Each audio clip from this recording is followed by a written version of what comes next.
Good afternoon. Welcome back from the lunch. Our guests outside, let us take our seats, please, as we have to start the afternoon and the last session. This session will have 4 speakers on different topics. The moderator for our afternoon session will be Mr. Paul Pearson. He will be online. Mr. Paul Pearson, do you hear me? Hello?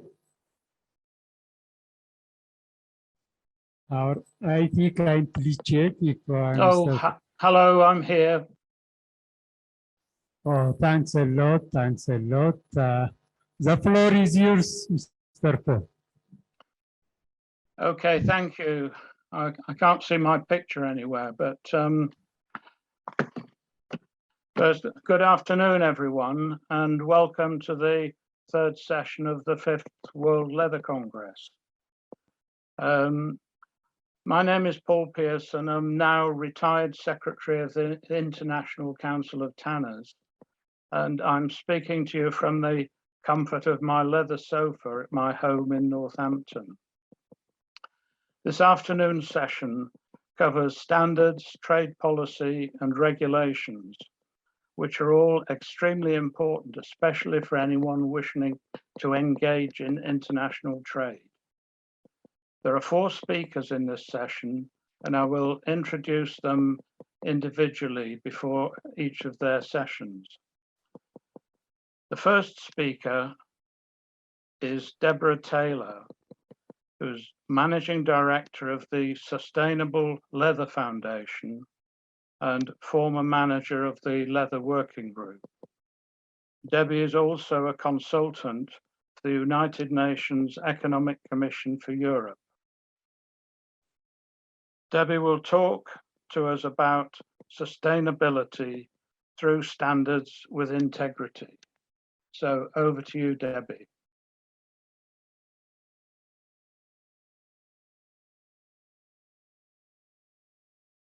Hello, everyone. Can you hear me well? I hope so. I had really hoped that I would be with you all in person today. I had planned on traveling to Ethiopia, but as we're still living under these uncertain travel times, we're all online. So I'm going to share my screen with you. I'm going to open up a presentation. I can't share my screen. Do you have the presentation for me there?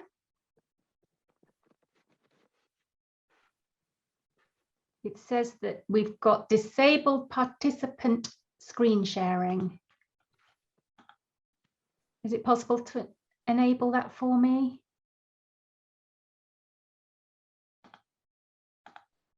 You can share. We go. Perfect. I've got it now. Lovely. Good. Okay, hopefully you can all see that. And I think the first thing that I want to start with is this word integrity.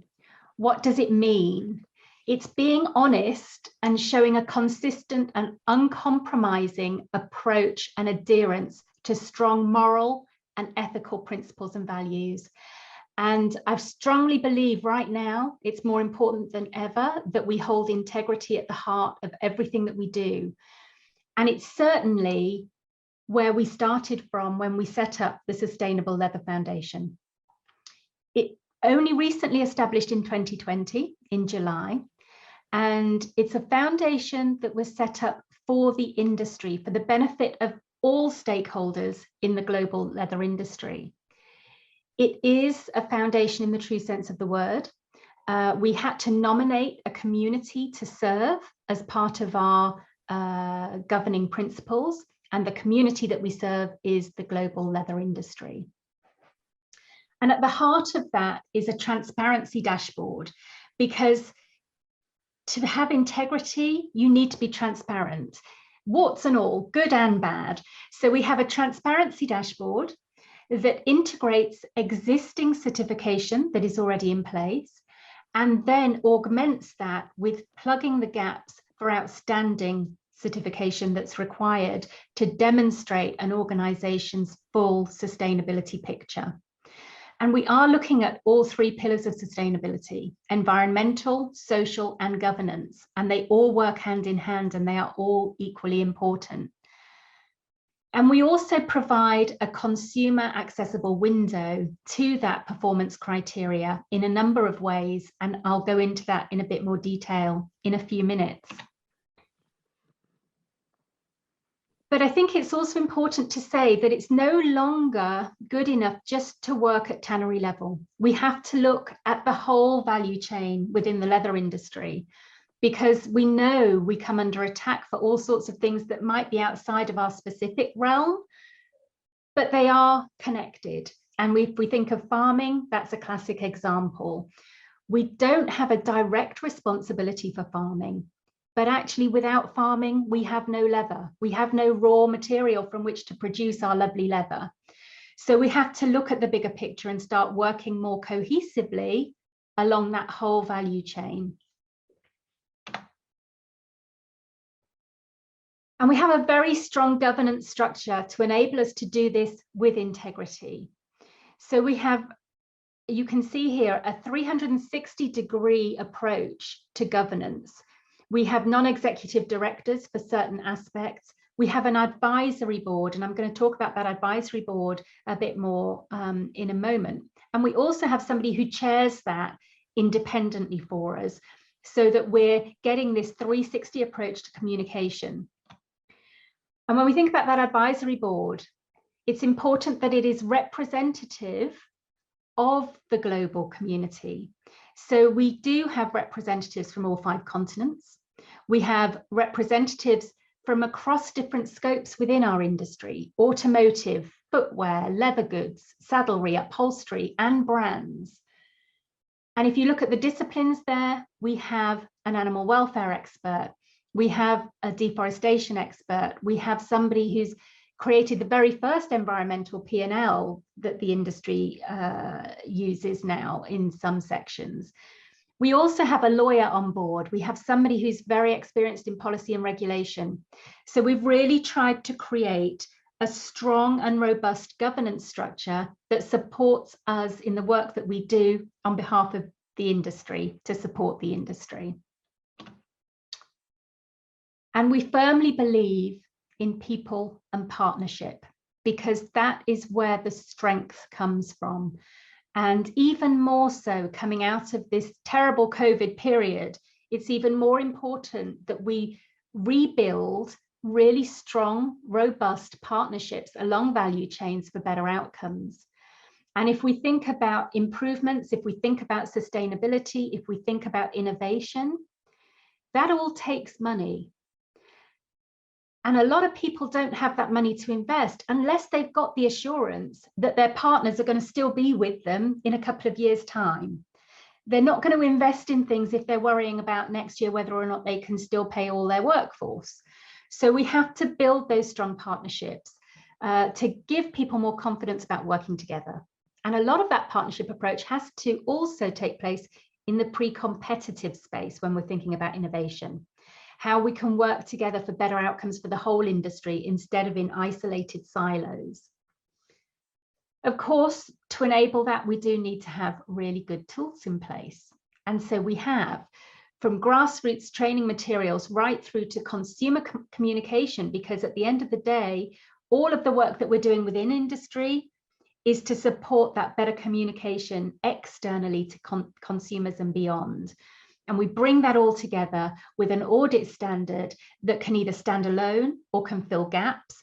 And we display that through a transparency dashboard for a fully open and transparent picture of where any facility is along that value chain. And why do we need that transparency? It is worth touching on this just a little bit more. We need to regain trust. And I think a lot of the alternative material providers have made a lot of ground by by just making people question things and maybe instilling that doubt in the consumer's mind about the integrity of leather. We have to change that. So we need to rebuild trust with consumers. We also need to accept accountability. We haven't got a perfect industry by any means. We have a lot of great people in the industry who are doing great things, but we know we still have problems. And we have to be accountable for those issues and those risks and those problems, and then look at how we work together to solve those problems and to create those better outcomes. And that leads us on to problem solving. If we know our value chains, if we're fully transparent in our processes, we will have a better ability to do that problem solving. And that in turn can lead to better efficiency. I've heard that time and time again from facilities that have gone through a process for an audit, and it has made them more efficient as a result of it. So there are real value added benefits to certification. And of course, reputation. We do need to alleviate that reputational risk that we sometimes suffer from because we're not being open and we're not moving forward. And you know, Kim gave a great session earlier on, and one of the things that he said is, you know, agreeing those baseline metrics, that has to be a key priority for us as an industry. We have to come together and agree those metrics and get that in place, because that will help. If we're still arguing over that internally, we're still part of the problem. We need to be part of the solution now. And of course, innovation. Having that transparent window of everything that's going on will lead to better innovation, because we'll be more aware of where our risks and problems are, and so we'll know where to focus our attention for the better results. The things that you can see there on the right-hand side, what we need to protect against, that's nothing new. We all know this. We all know that we've got to start thinking about those finite resources that we use every day in our industry. And we have to protect against the pollution. We have to think about ways to make sure that we are not part of that pollution problem anymore. And where we do have issues, we need to come together as an industry to resolve those issues. I know it's not easy in some cases, and it isn't just something that the industry itself can do without governments and NGOs and private sector organizations coming together to work for better pollution control. Exploitation of people goes without saying, and poor animal welfare. Again, we recognize that animal welfare is an upstream element of which there's little influence, but there is some influence. And we have to remember that we have no leather industry without the farming. So if we don't work with the farming community and the meat industry better, by association, we could both suffer. So we need to work better with them. So just a couple of minutes now on the dashboard itself. This is how it works. It's open source. Anybody can view it at this level and see this kind of detail. It works on a traffic light system. If it's grey, it means assessment has not started on that section. If it's amber, it means it's work in progress, but it's not complete and it hasn't been audited. Or it may have been audited, but there's something still missing. If it's green, it's meeting the standard, and all of our standards and benchmarks are laid out in advance. And if it's red, it means it's failing. A failure is more than likely going to be a regulatory requirement, something where if a facility isn't meeting its permits or its licenses, then that would be an automatic failure. If it's just that they're not there yet, then it's more likely to be a work in progress. So it's good to make those distinctions, I think, as well, when we're looking at a transparent approach. You can see there's a wheel there for environmental, for social, and for governance. And you can work at your own pace. So you don't need to have everything all at once. If you can only do one thing a year, do one thing a year.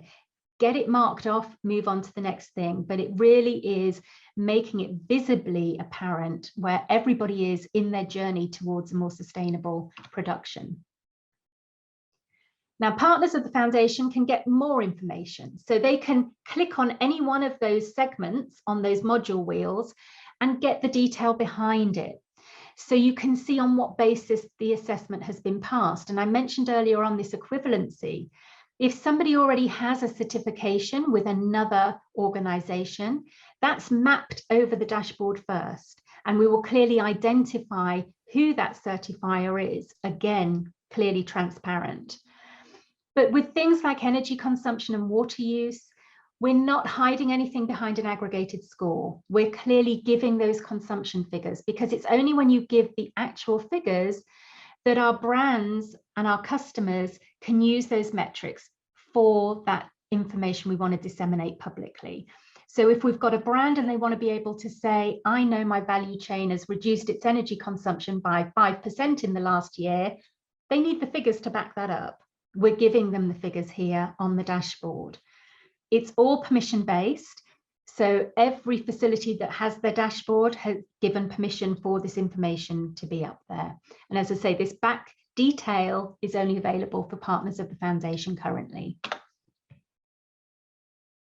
This is another area where transparency is king. We've got two different summary overviews here. One is a facility in Italy, one is a facility in India. Both these facilities have a lot of ISO certification for their quality systems and their environmental management systems. One also has supply chain risk management. But crucially, it's the same certification, but it's done by two different organizations. The one in India used British Standards Institute, the one in Italy used eCheck for their certification. And what this shows is the whole of a company's performance criteria, irrespective of who the certifier is. So it brings it all together in that cohesive space so that people can understand. And what we hope is that people will start saying, this is the standard that you need to meet, rather than saying, you have to work with this company. And that puts the power back in the hands of the industry to do what they need to do in the best way that suits them, working locally with local providers or working globally with global providers. But the summary is really important. It's also where we can show other information that isn't necessarily auditable information. So for example, if somebody has won Tannery of the Year award, we can recognize that here on their summary for them. If they have any other kind of award, if they have their carbon offsetting certification, if they're purchasing 100% renewable energies, this is where we can put that information for them so that they can clearly see everything all in one place. It's a really valuable tool. And let's just touch on the consumers. How can we bring them into this communication? They don't need all the detail. They don't need all that information that we need inside the industry. But what they do need is for us to translate all that data into bite-sized information that they can understand and that resonates with them. So we use QR technology on point of sale material to bring the consumers into the communication that we can give them because we can demonstrate it. It has to be demonstrable, has to be verifiable. So we can bring them into the dashboard in a number of ways. If they have a fully integrated value chain and they know where all of their material is coming from for a product, we can give detailed information through the dashboard to the suppliers of that leather. If it's less granular, if they only know that it could be one of these leather manufacturers, but they don't know exactly, then we can give a midway point that just takes them to all of our suppliers are on the dashboard, for example. And if we have a brand and they don't have specific controls yet, then we can direct that QR code to the brand's own commitments and policies around their intention to have a fully transparent value chain in the future, or whatever it might be. But crucially, and as I said before, it has to be permission-based, it has to be demonstrable, and it has to be verifiable. Those are the criteria that sit behind it. And of course, we have to have a standard. Why? And a lot of people have said this, you know, we already have some standards out there in the industry. We do. But we don't have one standard that covers everything. We have lots of different standards, and we need to bring that all together. So we've created one standard that covers all those three elements. We've used the best of what already exists. We don't want to rewrite the wheel, rewrite history, reinvent the wheel if we don't need to. But at the moment, until we created our standard, there was not one standard that looked at all elements of sustainability. No system of transparent information was in place. We've done that now with the dashboard. We've created a system where we can be fully transparent. And no agreement on standards. And again, I touch on what Kim said earlier on. We have to have agreement within industry of where we want to go, so that there is no confusion within industry, let alone outside of industry. You know, and if we're thinking about those, even those carbon footprinting metrics, and somebody asked me this the other day, we were talking about something and I was saying, yeah, but that's a bit misleading, that data, and da, da, da, da. And somebody said to me, yeah, but do you have data in the industry that can counter that? And I had to say, well, actually, no, we don't yet. We're working on it, but we don't have alignment yet. We do have some metrics, but there isn't industry-wide agreement on those metrics yet. So it's really important that we come together and align. And so this is our suite of documents. We have our audit reports, and they can be done individually as modules. They can be done individually as sections within modules if you're just doing gap auditing, or they can be done as the whole thing, all three. Crucially, they have to be accessible, inclusive, and modular. We can't continue to work at the top end of the industry with the top 20% of the tanners. We have to work globally with all the tanneries around the world. In order to do that, we have to support the process. So we have standards and benchmarks for each of those modules that really give all of the detailed information that a tannery would need to get on their journey. If we use a series of normative references, and wherever we use a normative reference, we put the source to that normative reference, so you can always do additional reading. But then we also extract the principal parts of that information so that we can help tanneries just to understand what they need, and they don't have to go through all of it together. And if they need more help, we've got the templates and the explanatory notes to further support them with information. And that's enabled us to bring tanneries on board that haven't been with us and haven't engaged with an international platform before because they thought they couldn't do it. They thought it was beyond them. And we now have 3 tanneries on board already that have no certification in place at all, and a 4th one is just joining us, and they're now working on us with their roadmap. So it's that joined up audit and support approach which is going to really provide dividends for the future.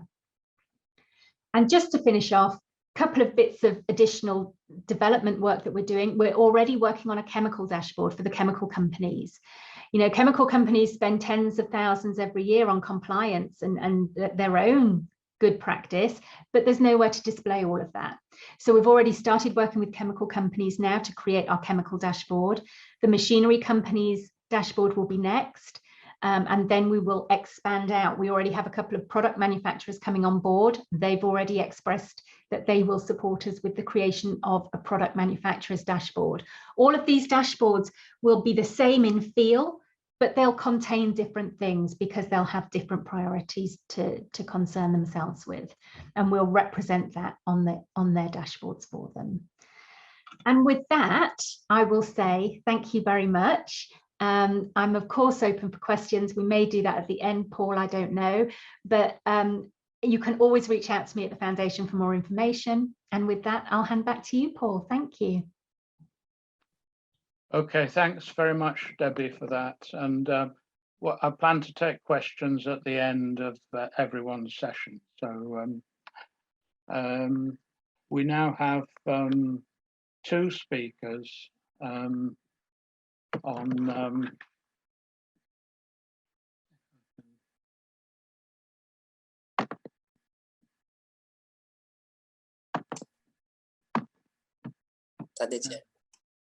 no, 2 speakers on regional and international trade policy. The first of these is Mr. Chen Zhang Wang of the Chinese Leather Industry Association. Mr. Chen has spent a number of years managing standards and certification systems in China, and he's going to update us on the situation there. Mr. Chen.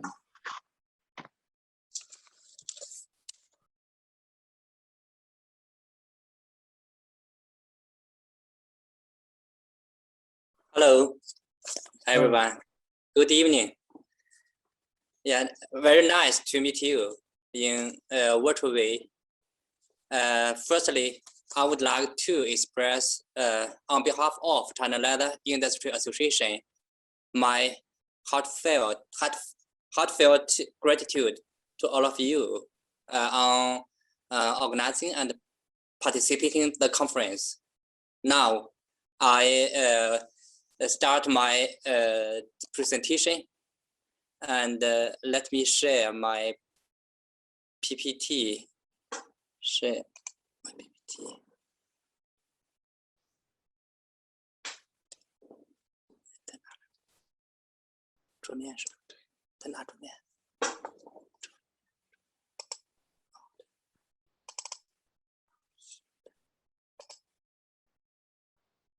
A moment, please.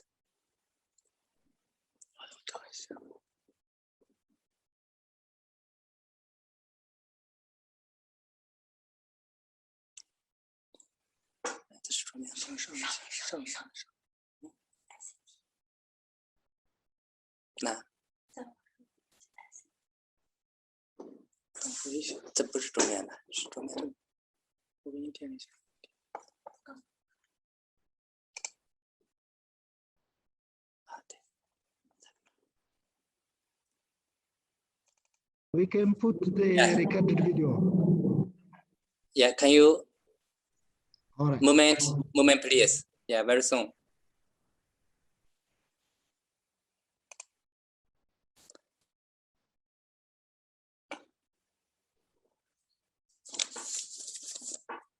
Okay.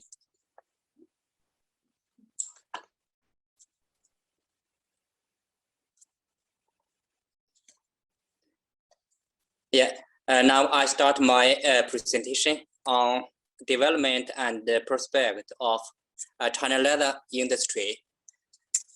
There are two parts in my presentation.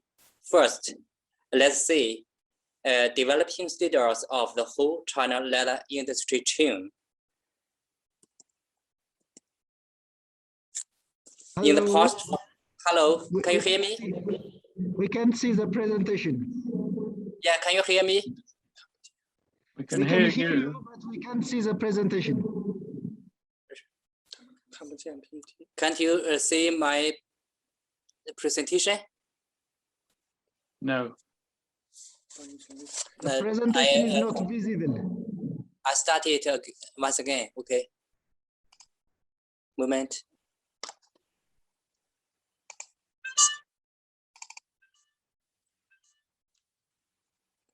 It's okay. Can you hear? Yes. Can you see? Yes, it's started now. Yeah, it's okay now. It's working now. Okay. Yeah. Sorry. Okay, I start. Yeah, from the beginning. Yeah, my presentation is the development and prospect of China leather industry. Yeah, there are two parts in my presentation. Let's see the first part: development of China leather industry. Yeah, in the past 5 years, China leather industry has been under obvious pressure, and especially impacted greatly by the pandemic in 2020.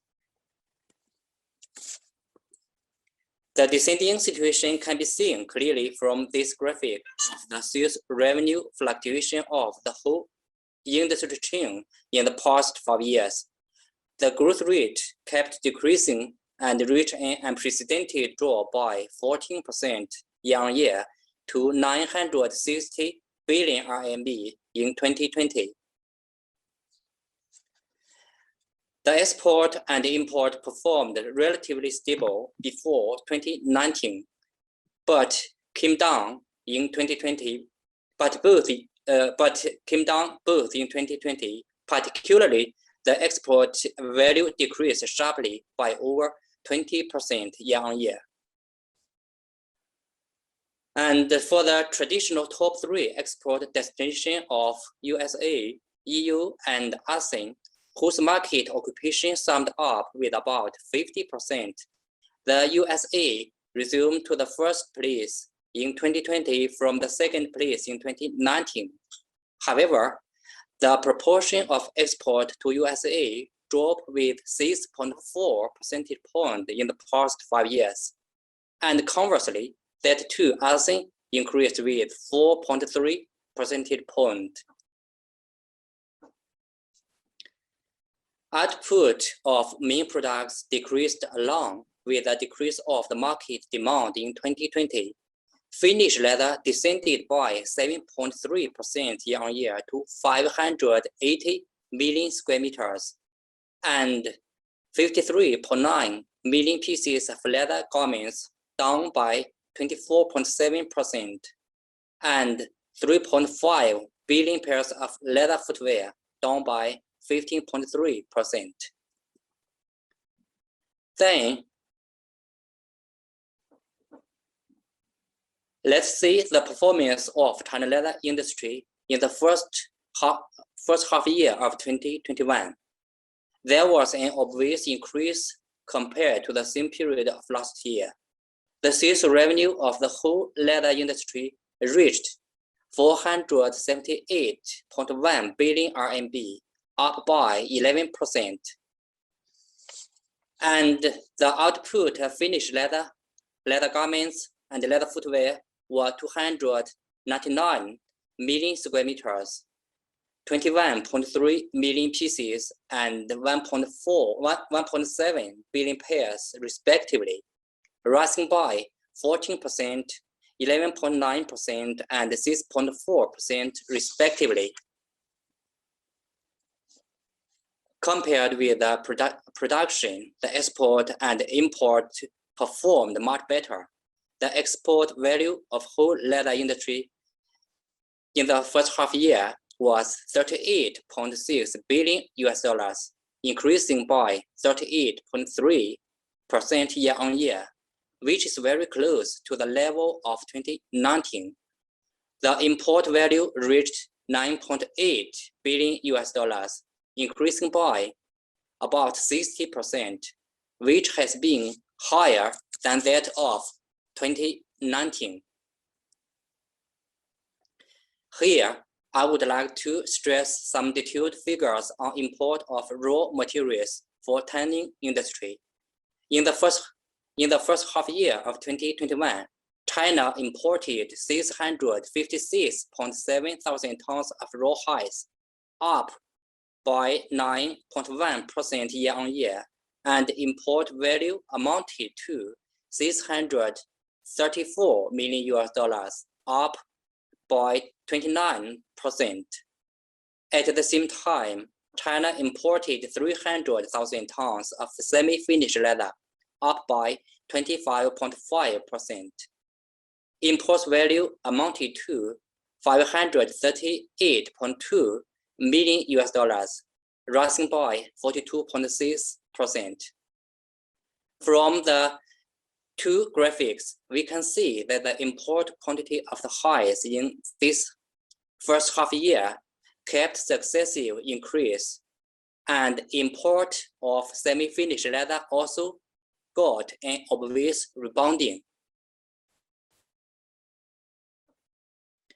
Next, let's see the domestic retail and consumption, which is one of the most important factors to stimulate the development of China tanning industry.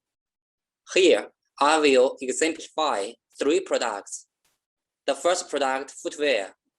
This graphic tells us the growth rate of footwear production, export, import, and domestic consumption.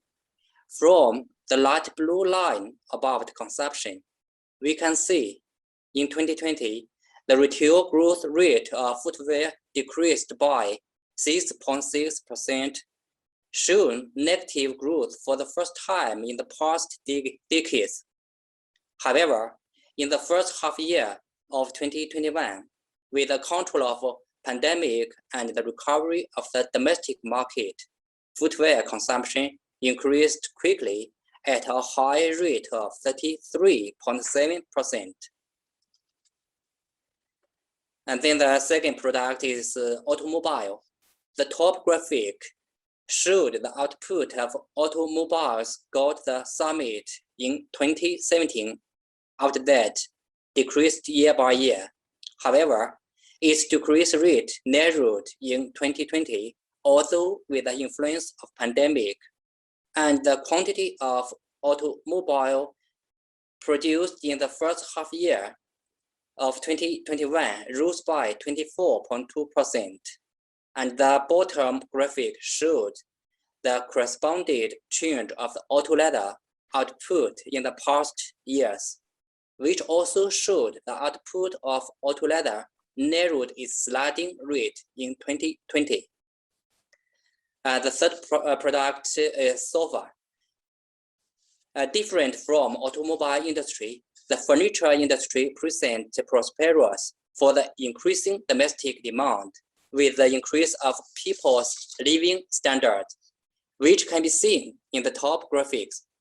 The output of sofa have kept increasing consecutively, which drove the development of upholstery leather prominently.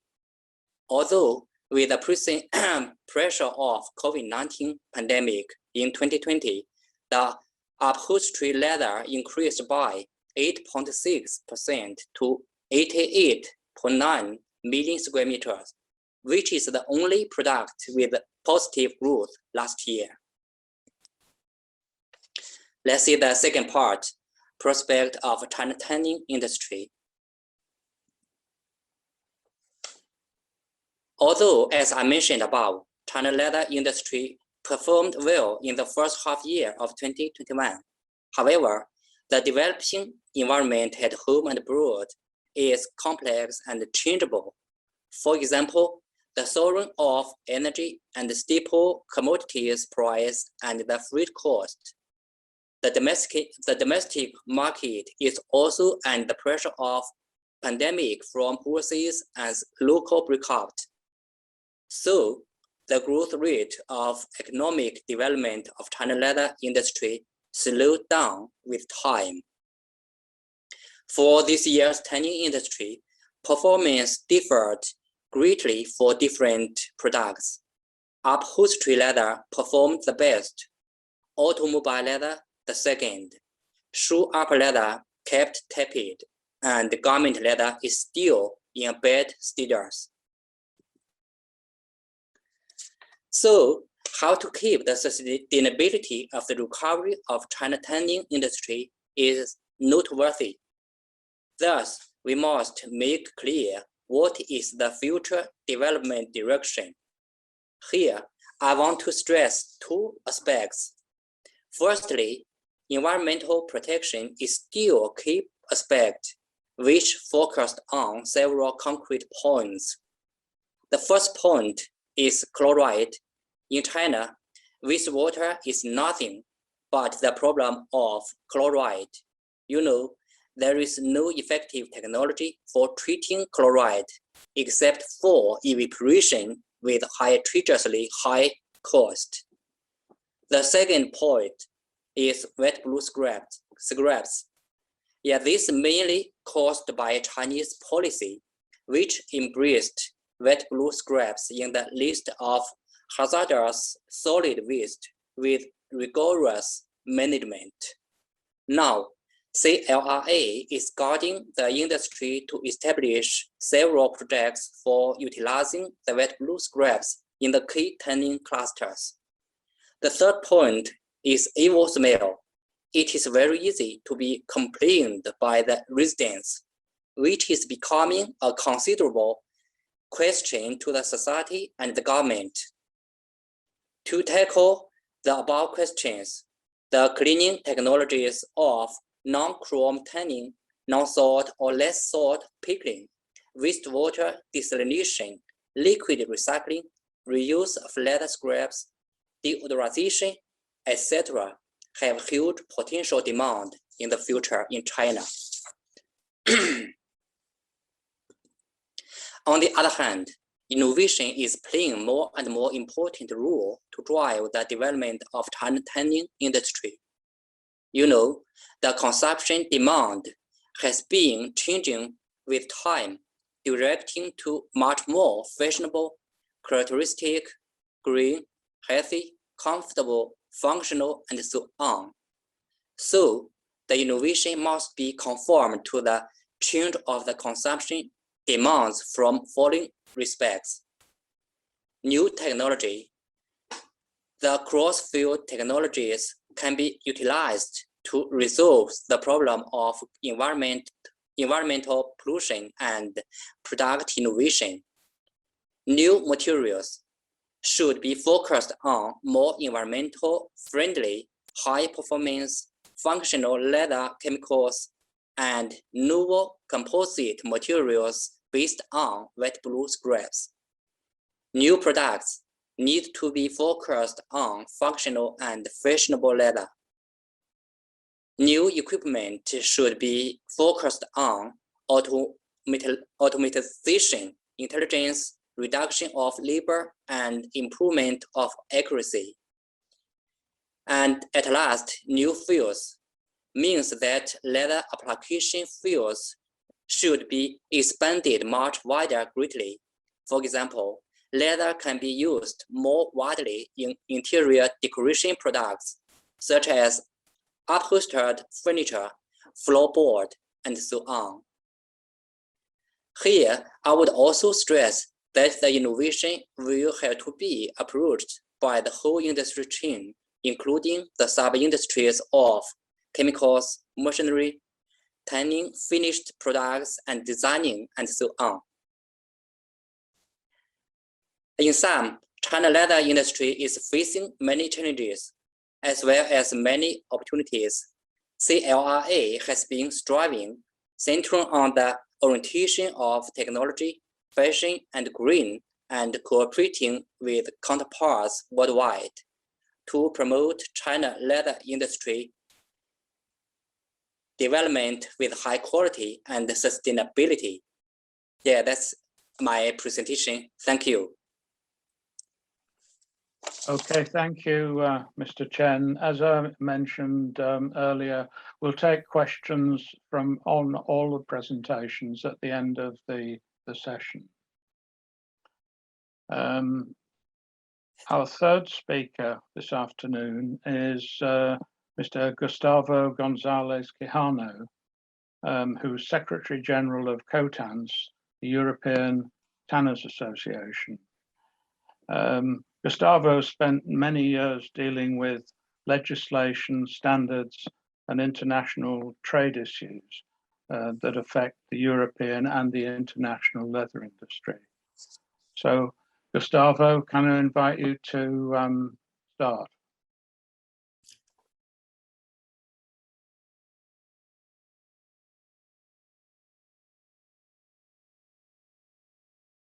Yes, good afternoon, everybody. And hello, Paul. It's very good to see you. I'm going to have a presentation that is bringing us back to the first World Leather Congress when we first met all together in Rio. And we have gained quite a lot of understanding now of footprinting. And let me share my screen and give you my pre-recorded presentation. Good afternoon, ladies and gentlemen. I am Gustavo Gonzalez Quijano, Secretary General of COTANS and representing the European leather industry. I'm very pleased to be here with you today, albeit only virtually. And today I'm going to talk about the footprint of leather, as it is a topic that is very relevant to the climate change conference, the COP26, that started yesterday. In my talk, I will give you 3 reasons for zero allocation of hides and skins. Life cycle assessments are a means to calculate the impact of goods and services on the environment. Many organizations offer today calculators for allowing producers and consumers to do their part in reducing their environmental impact. All these calculators, all these life cycle assessments are based on more or less widely known methodologies, on product category rules, and on available data sets. But it is important to remember that the science behind them is still in the making. In the case of leather, one of the key aspects to consider is allocation. Allocation comes to play in multifunctional processes. That is, when a production process yields various determining products. The question arises how much of the environmental impact of the production is to be allocated to each of these determining products. Leather is the result of the transformation of a byproduct of the meat and dairy sector. Hides are not produced on purpose. On the other hand, waste has zero allocation. But products and co-products have to carry part of the footprint of the production process. But what happens to byproducts? We know that hides and skins are recovered and deviated from waste streams. However, today, animal byproducts are treated as products.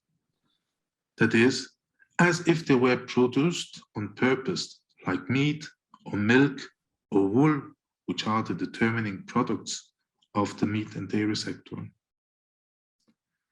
And ruminants have a particularly high carbon footprint because of their methane emissions. Thus, the relevance for allocation of leather for the tanning sector.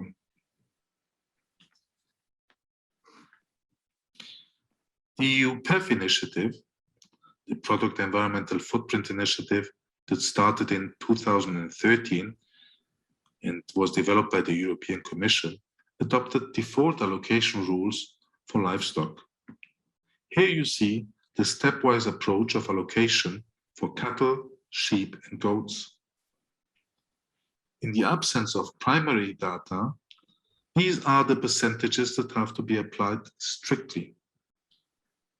First, you need to calculate the allocation at the farming stage, and then on the part that goes to the slaughterhouse, you have to apply the allocation that on the products that are produced during the slaughter. By the way, split pig skins carry zero allocation in PEF, the same as waste.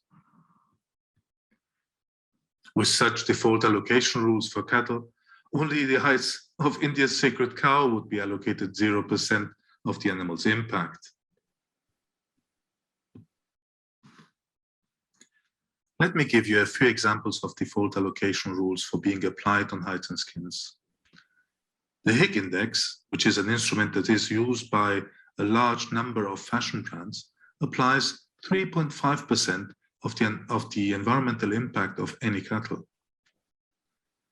The Swedish EPD system, the environmental product declaration system that has a bovine leather product category rule, discriminates between meat cattle and dairy cattle. In PEF, the default allocation rules are all below 0.5%, and that for male and female cattle, or male and female animals. The Chen standard on carbon footprint of leather applies 0%. So why are we claiming zero allocation for hides and skins of meat-producing animals? Reason number one, because only zero allocation allows to see the actual environmental impact of tanning.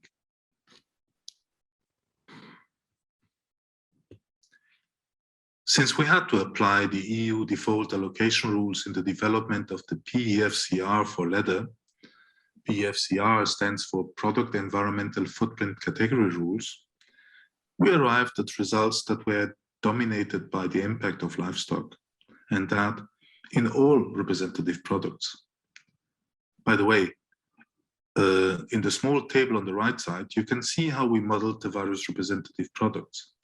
They were modeled according to the product destination, the tanning method applied, and the animal species. So here you see that the different impact categories like acidification, eutrophication, or particulate matter, you see in black the importance of the farming and slaughtering life cycle stage. In blue, you see the impact categories that are dominated by the impact of tanning. In orange, you see those that are impacted mostly by both of the processes, farming and slaughtering and tanning. Now, we had to apply the EU default allocation rules. That means allocation rules for animals that were all below 0.5% of the impact of the animal. Imagine what it would be if we would have applied allocation rules of 3.5%. The table would be looking much more black than we see it now. A closer look at the various impact categories allows you to see that the real impact of leather is a fraction of the impact of livestock. And that applies to the various impact categories. Climate change that is responsible for carbon footprint, particulate matter, acidification, but also eutrophication, land use and water use. So that means that the leather of the most environmentally conscious tanner will not be so different than another one. So what's the point of choosing environmentally sound leather by a brand? Reason number 2. With economic allocation rules, trade barriers distort the hides and skins market, and thus the footprint of leather.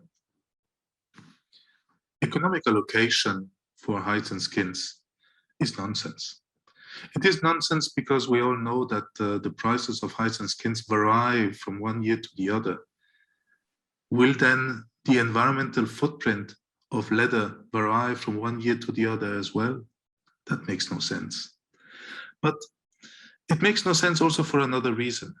Over 60% of global availability of hides and skins fall under export restrictions. These distort the pricing of the commodity.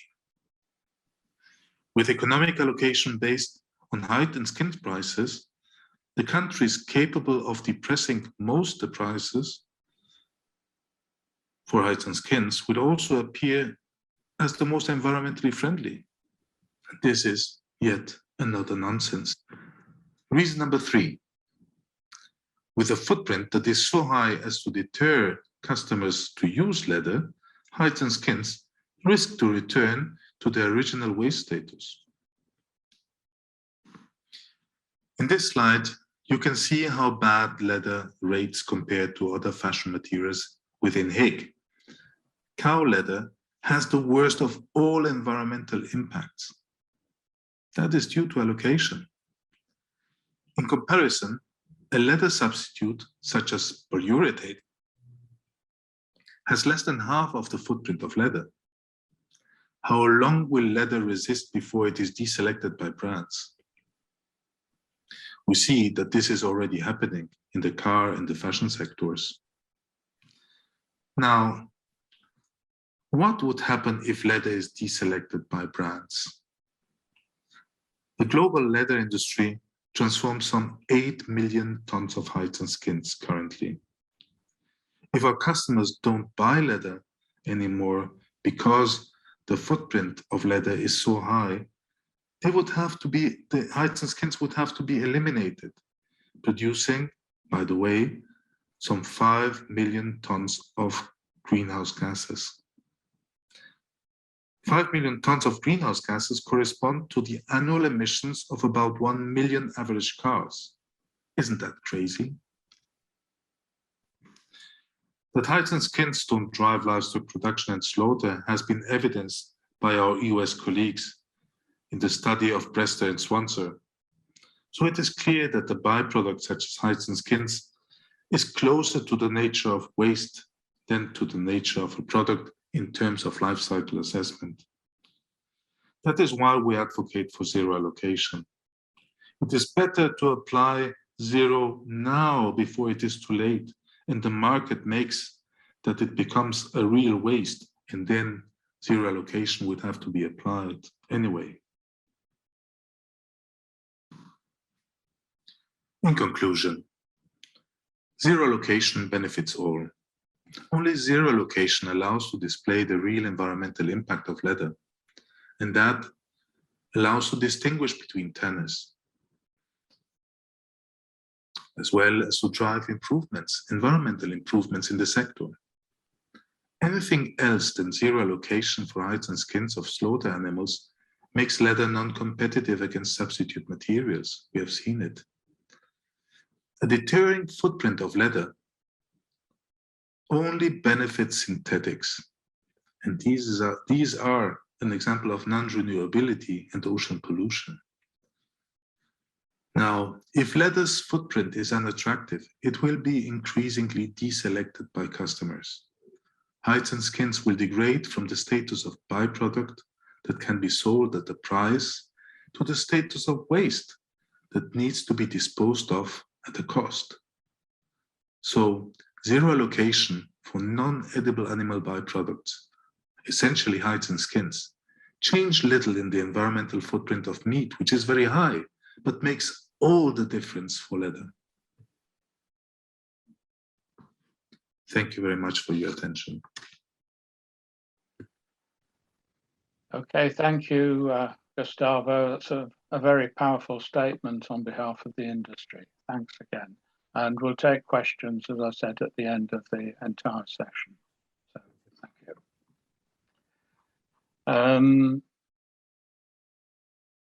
Still there. Our final speaker in this session is Christina Troutman, who is the program manager of the Leather Working Group, having previously worked for Addis. In her role at LWG, Christina has been involved in the delivery of a very important milestone, the introduction of Audit Protocol 7. Christina will speak to us today about LWG's Tannery of the Future program. So, Christine, welcome to start.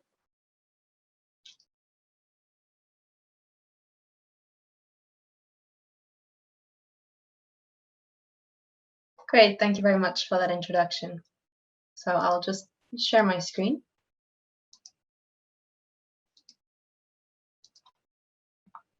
Okay, can you see that well? Yes, you see it very clearly.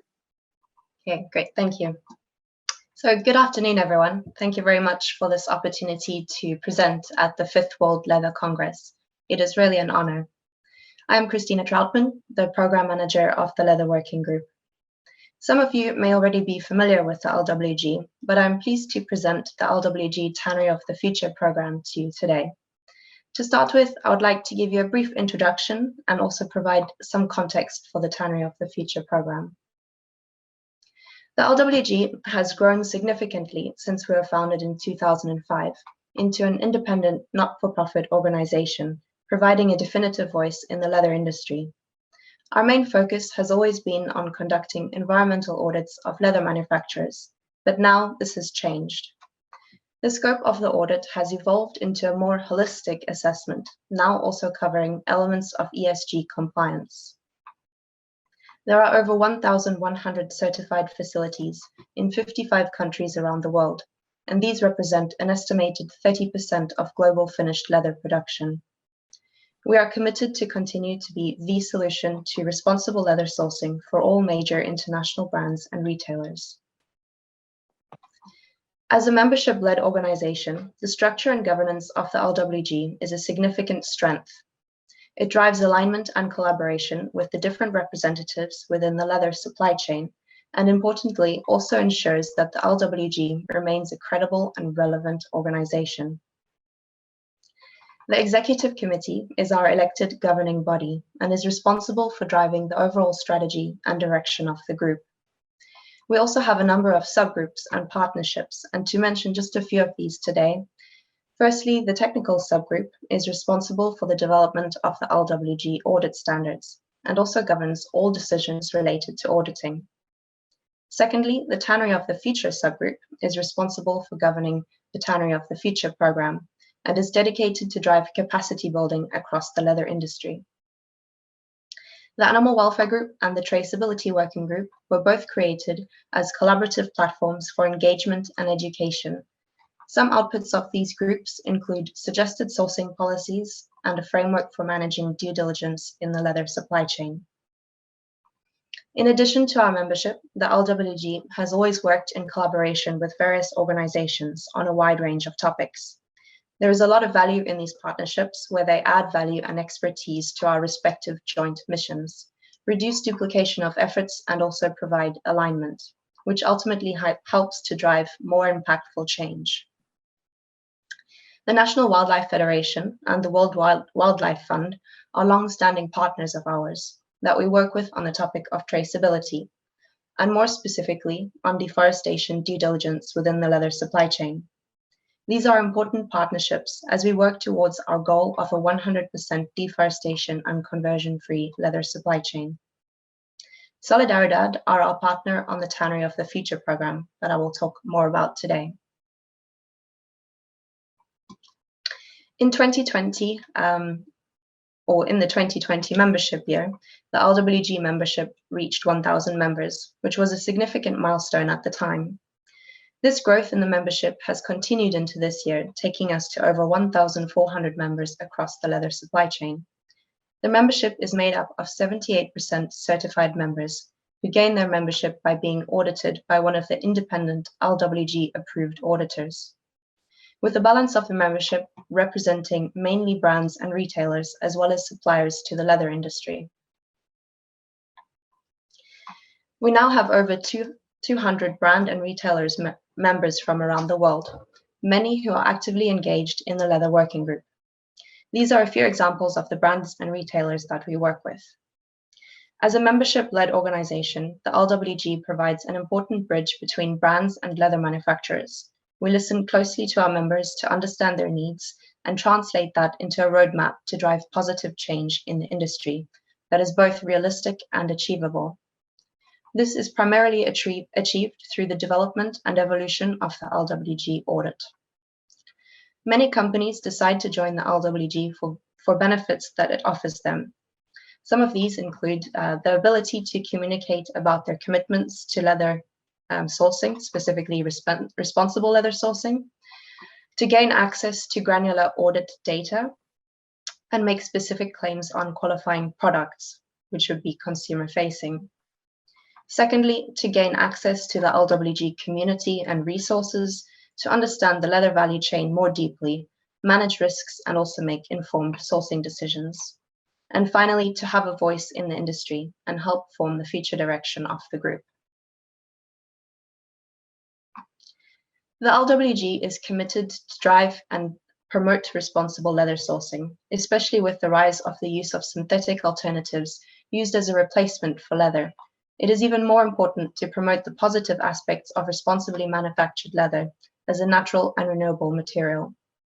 This is a crucial topic that companies and stakeholders need to consider as we work towards meeting our climate goals, especially important this week as nations from around the world meet for COP26.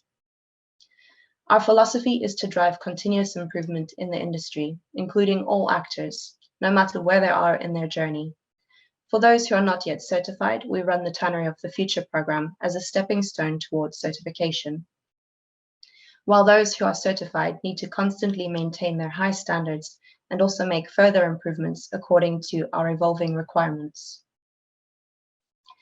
Two important elements that complement the Lwg audit are access to accurate verified data and supply chain transparency.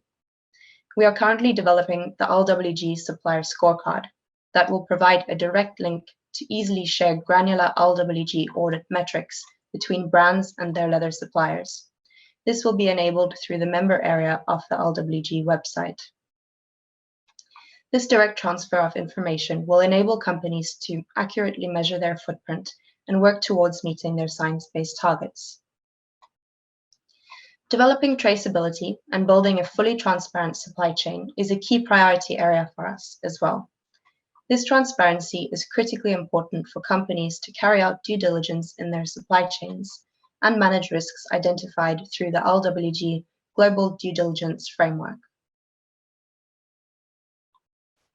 Next, I would like to go into more detail on the Lwg Audit Program.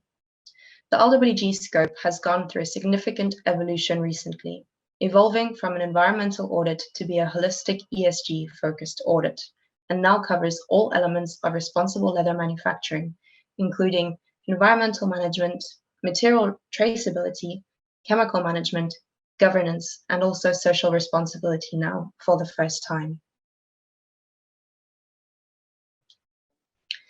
Looking at the global reach of the Lwg, there are audited sites in 55 countries around the world, with 77% of these based in 6 key countries, including India, Italy, China, Brazil, Spain, and Turkey. To address the complexity of the leather supply chain, we have developed multiple audit tools with 4 distinct audit standards. As a first step towards certification, the Tannery of the Future self-assessment tool is available for leather manufacturers. It is completely free and ensures inclusivity, providing the tools and resources for capacity building in the leather industry. Those who join the Tannery of the Future program will be able to join the Lwg network of global brands, suppliers, and leather manufacturers through a free affiliate membership. The next step is certification, with the Lwg leather manufacturer audit being the flagship audit. Additionally, there is the trader audit and the commissioning manufacturer and subcontractor audits being the most recently added to our auditing portfolio.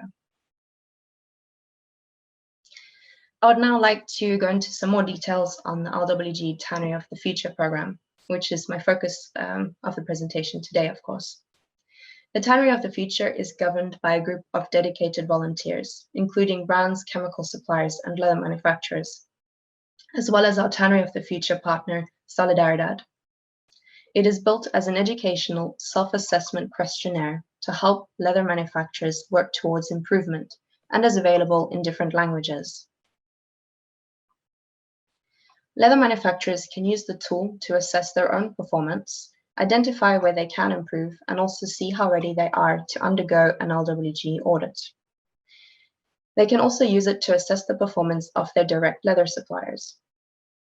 Additionally, they can use it to show customers their current performance as well as their commitment to improvement in the future. We also recommend that brands use the Tannery of the Future tool as a tool to drive continual improvement in their supply chain by asking their suppliers to complete the self-assessment. This forms part of the process for brands to map their supply chain and build engagement with their suppliers. The best practices we recommend are for brands to firstly set targets for their leather manufacturers to encourage time-bound improvements, either through maintaining Lwg certification or via the Lwg Tannery of the Future program for those who are not yet certified. The next step would be to expand those targets to also include indirect suppliers, and then finally move on to monitor the progress of suppliers through the Lwg member area. There are 3 assessment sections in the Tannery of the Future self-assessment.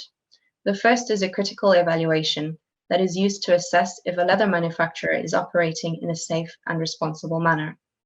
It can be used as a pre-audit checklist in critical areas of the Lwg audit, where poor performance could lead to an automatic failure during an Lwg audit. The second considers good practice, covering areas of operational performance that leather manufacturers should consider if they are striving for excellence. These are aligned with the areas of the Lwg audit that would improve a facility's overall score and rating. The third looks at social elements that a responsible leather manufacturer should be implementing or working towards to ensure a high level of social responsibility. There are 2 formats of the Tannery of the Future self-assessment available. Firstly, the PDF version can be downloaded from the Lwg website directly and shared, printed, or used within the Tannery as needed. Alternatively, a leather manufacturer may register on the Lwg training portal to complete the assessment online and also share their commitment to work towards improvement directly with their customers in the member area. There are many benefits to take part in the Tannery of the Future program.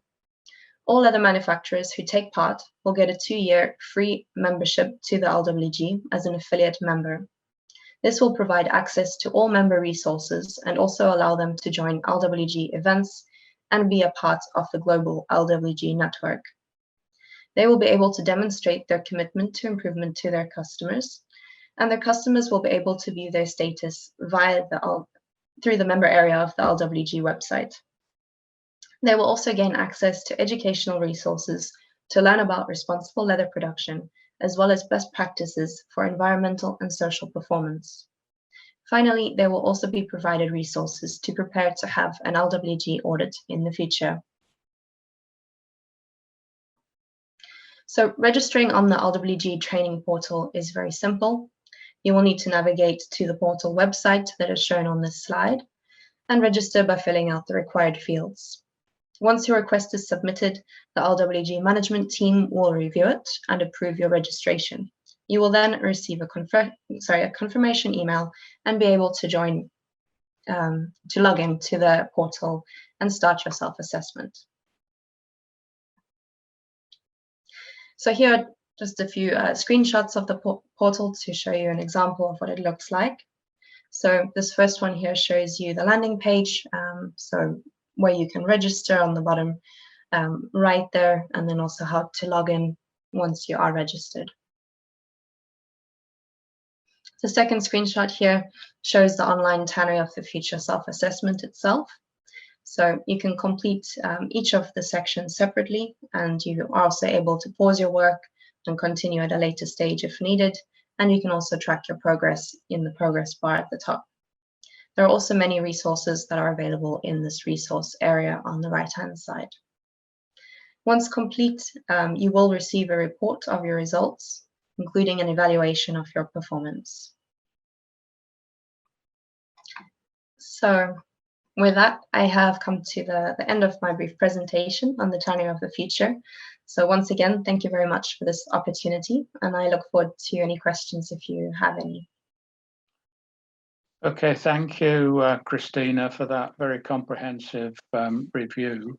I'm waiting to see if there are any questions from the audience.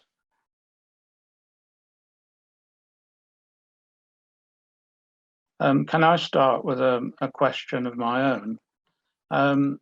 First for you, and then afterwards possibly for Debbie, is how important do you see the aspect of social responsibility?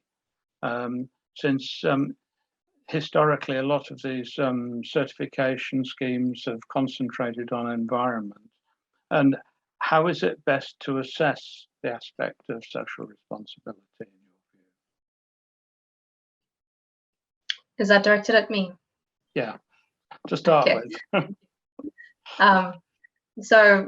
I believe that having a high standard of social responsibility is very important, if not just as important as having a high standard of environmental responsibility. So this is why we have decided to include it in our audit program. Having said that, in terms of the best way to implement this, I think it is quite well known that there are multiple certifications and audits out there that look at social compliance. And there is also a concerted effort to align these standards in order to drive more consolidated approach and drive more the ability for brands especially to trust more of a consolidated list of social audits rather than conducting their own.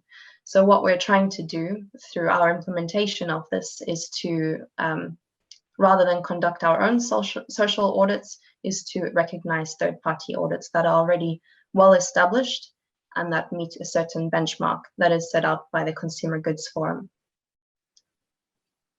Okay, thank you. Debbie, do you have anything to add on that question? Yeah, I do.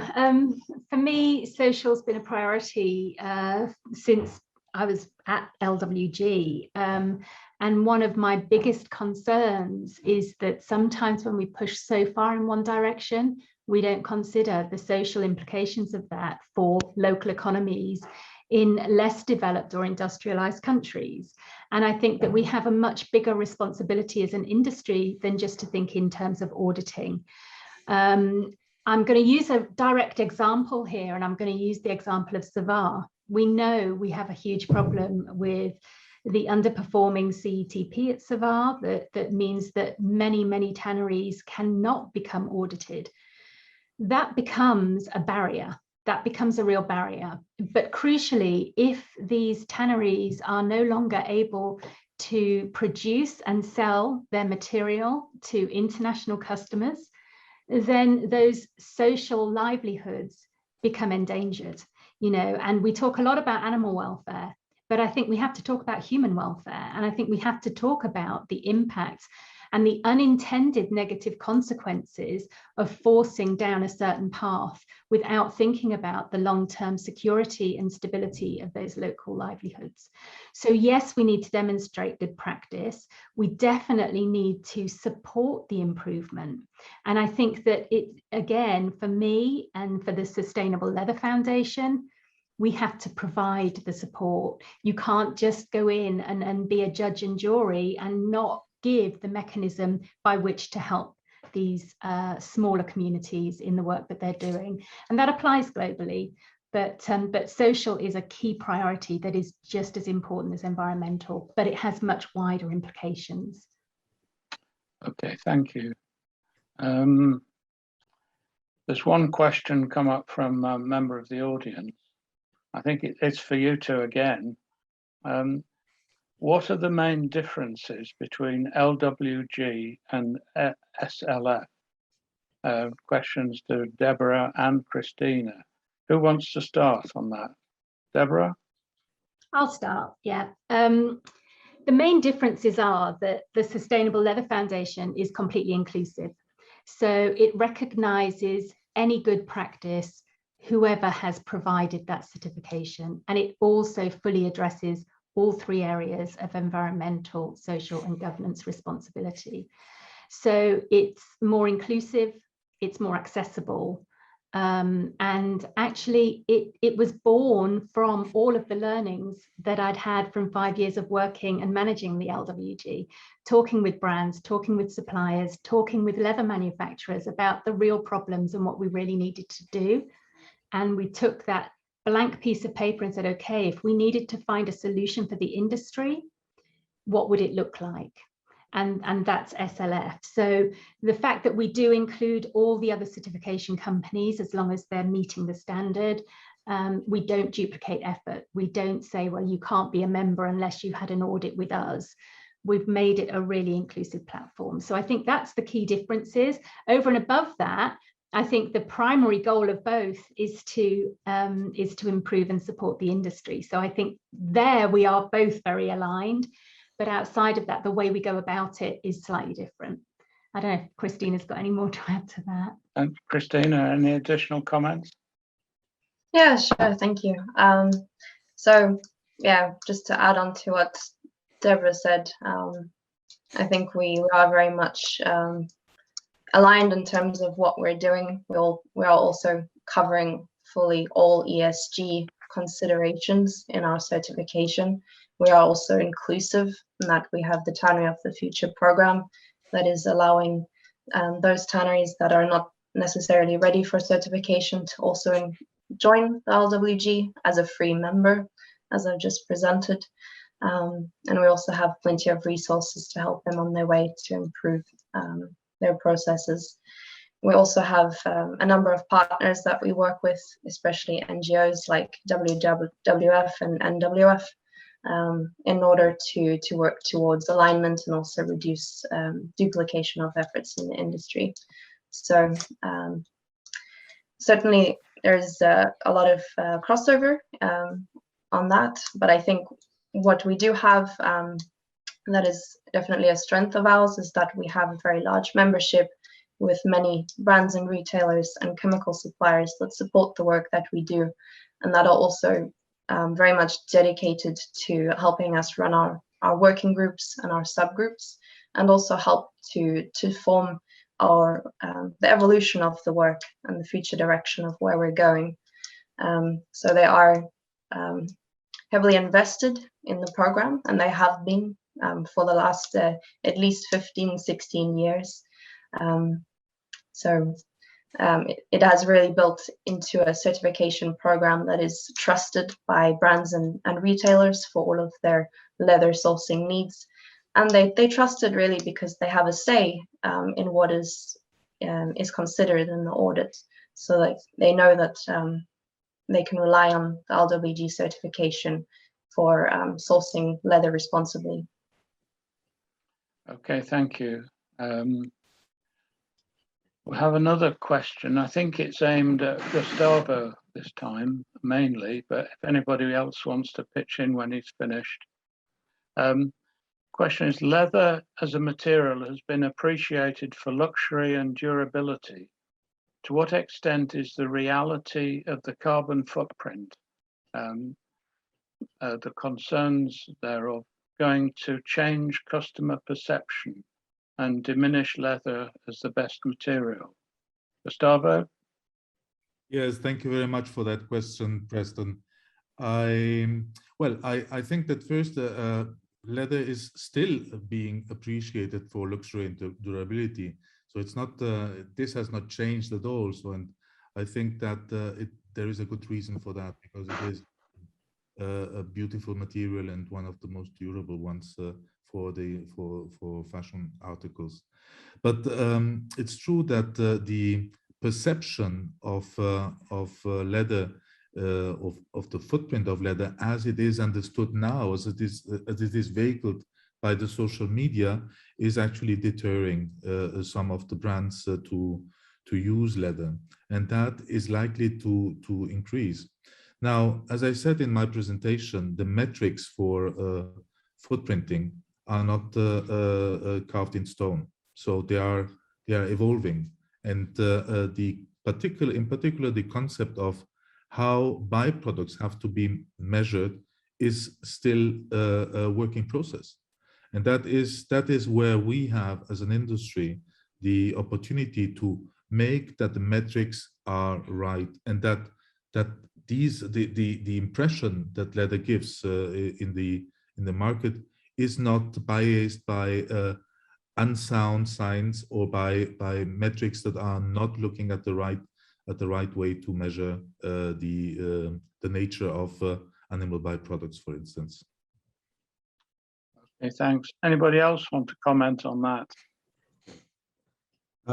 I got a question for Mr. Chen. Okay. Okay, it's a well-organized session, and all presenters did very well. The question to Mr. Chen, you did a comprehensive presentation, it's nice, but you also mentioned a lot of challenges, particularly environmental challenges, the salt and the shavings disposal and all. Due to this, is there any reduction in the process of raw to semi-finishing, as well as import of raw to raw hides and skins, due to the pollution and enforcement of regulations in your country?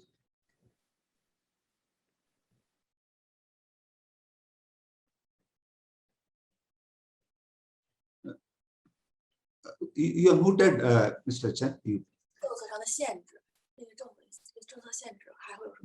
have to unmute. Okay, yeah. Hello, Radmani. Long time no see you. Very nice glad to see you. Yeah, virtually. Yeah, thanks for your question. Of course, in China, for us, we have a lot of challenges. For example, I just mentioned the environmental question problems. Yeah. Now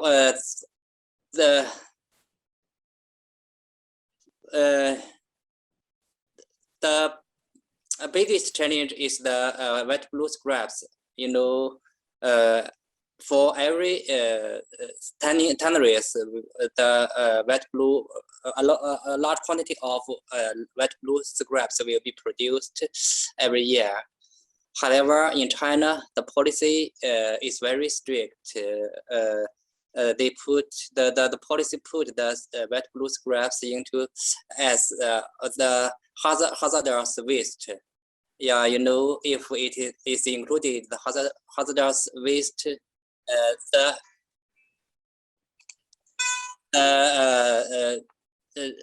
scraps cannot be treated. Cannot be treated very easily. They must be treated by the qualified unit with a very high cost. Yeah. So now we are contacting. We have discussed it with the governments for many times, and now this year we have built a very important project to tackle this problem. Yeah, we will work this with Dr. Bishi, yeah, together with the whole industry to make we'll make a lot of analysis of the scraps to find to testify it is safe and it is no harmful to the it's not Chrome 6, it's Chrome 3, and which is very safety to the environment. Yeah, of course, this is a very difficult campaign, but we will have to do it. This is one side. On the other side, we will I think to tackle this problem with innovation, with technology. We will tackle this problem by ourselves. Yeah, we will think over to tackle this problem. For example, we are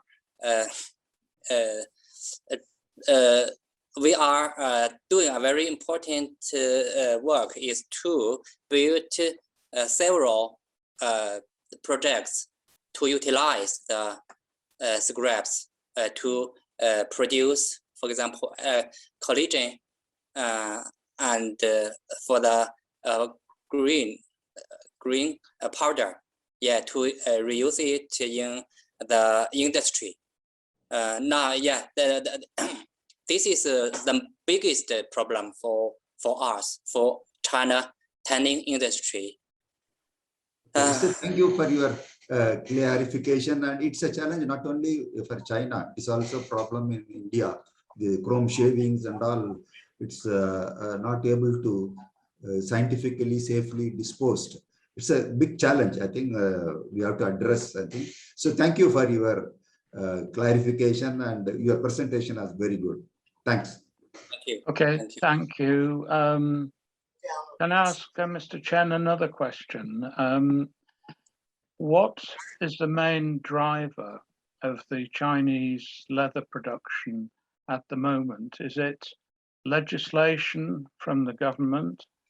Is it economics? Or is it customer requirements? So, sorry. Yeah. What is affecting, having most impact on the Chinese leather production? Is it the regulations from the national government? Is it economics, what people can afford to produce? Or is it what the customers are demanding from the tanner? Demanding consumption. Yeah.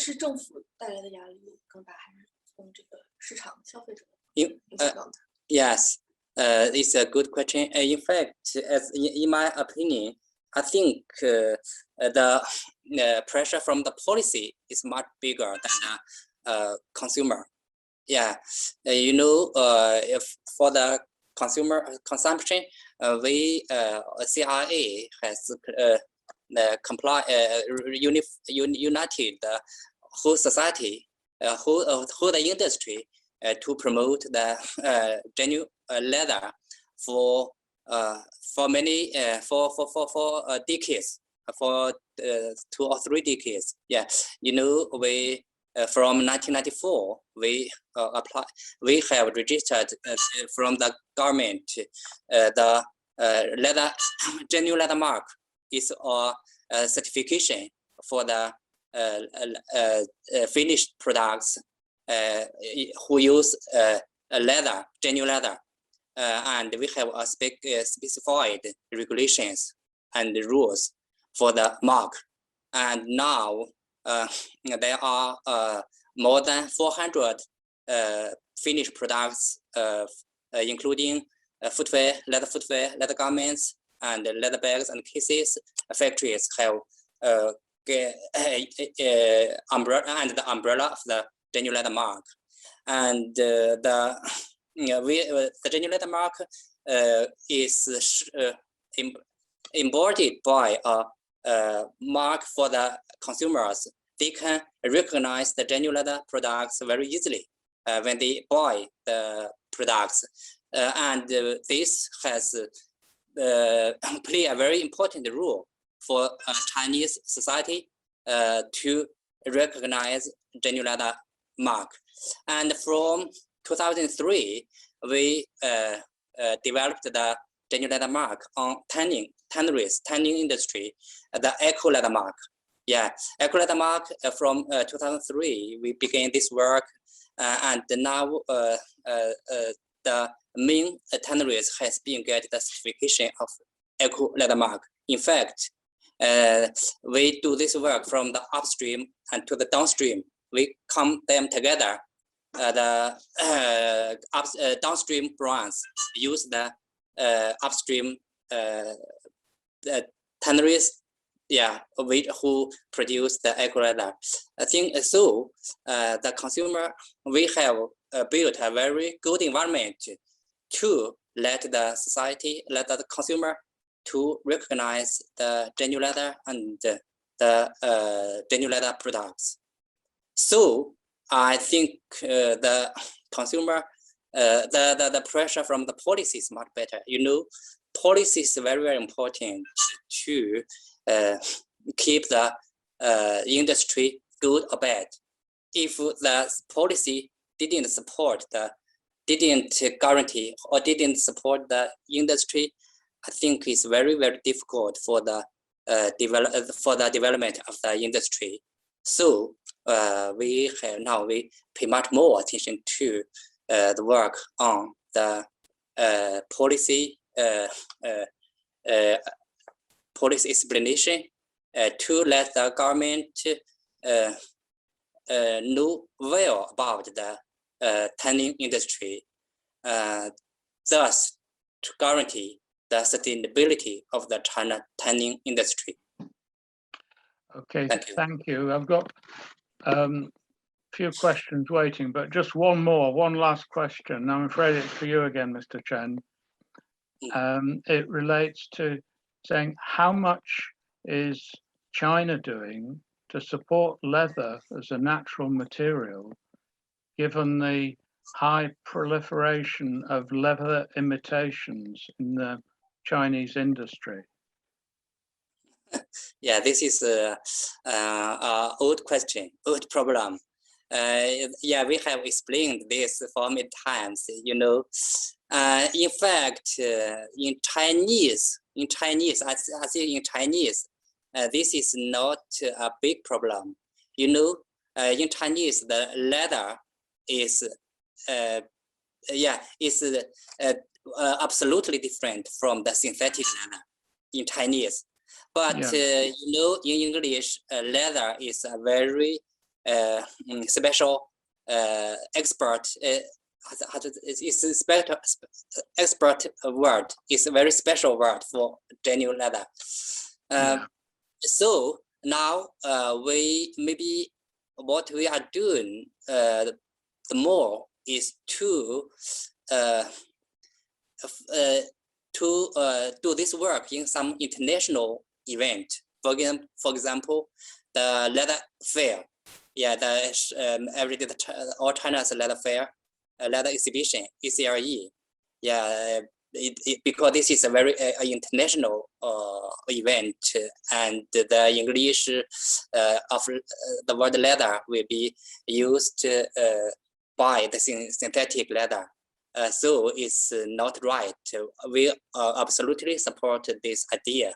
So we persuade the participants to change the to do not use the leather in their promoting materials, and lots of them think it's reasonable, and will not. We will refuse to. We don't use it anymore. However, some factory companies will keep on use the word of leather. So this work, we should do this work further, go on doing this work in the future. Of course, you know, in Chinese standard, there is a standard for the